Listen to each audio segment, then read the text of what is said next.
انتہائی اہم بات یہ ہے اور غور کرنے والی بات یہ ہے کہ قربانی سے ہمیں کیا ملتا ہے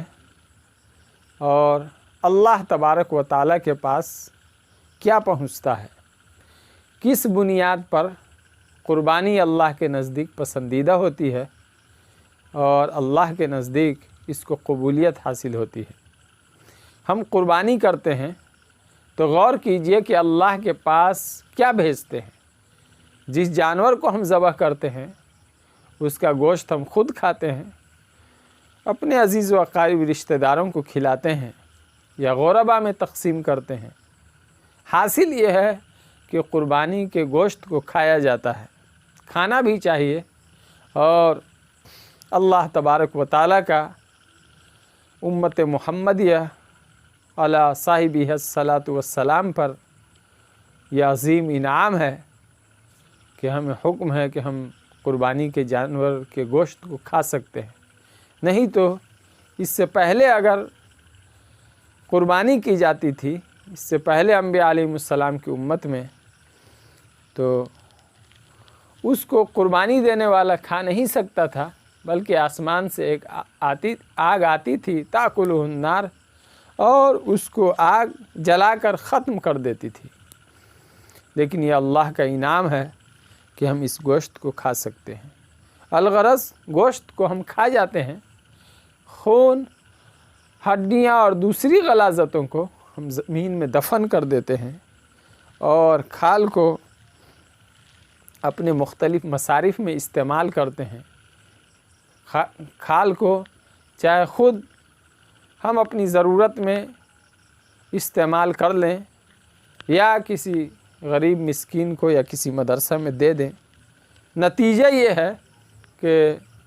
اس سے بھی ہمیں کسی نہ کسی طور پر فائدہ ہے۔ ہم کھال سے بھی خود فائدہ اٹھاتے ہیں، گوشت ہم استعمال کرتے ہیں، اور غلاظتوں کو ہم زمین میں دفن کر دیتے ہیں۔ پھر اللہ تبارک و تعالیٰ کے پاس کیا پہنچتا ہے اور کس بنیاد پر قربانی کو اتنا اونچا عمل قرار دیا گیا ہے۔ اللہ تبارک و تعالیٰ نے فرمایا لن ینال اللہ لحومها ولا دماؤها ولکن ینالہ التقوی منکم،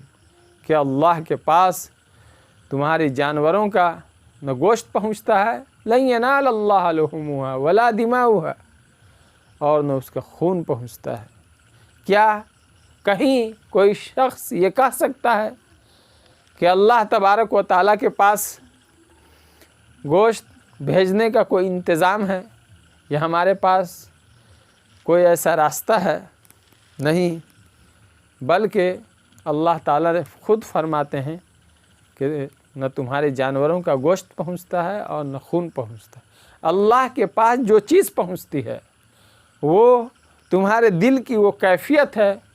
اور تمہارے دل کے اندر جو تقوی چھپا ہوا ہے کہ تم اپنے جانوروں کو کتنا اللہ کے لیے قربان کر رہے ہو۔ گوشت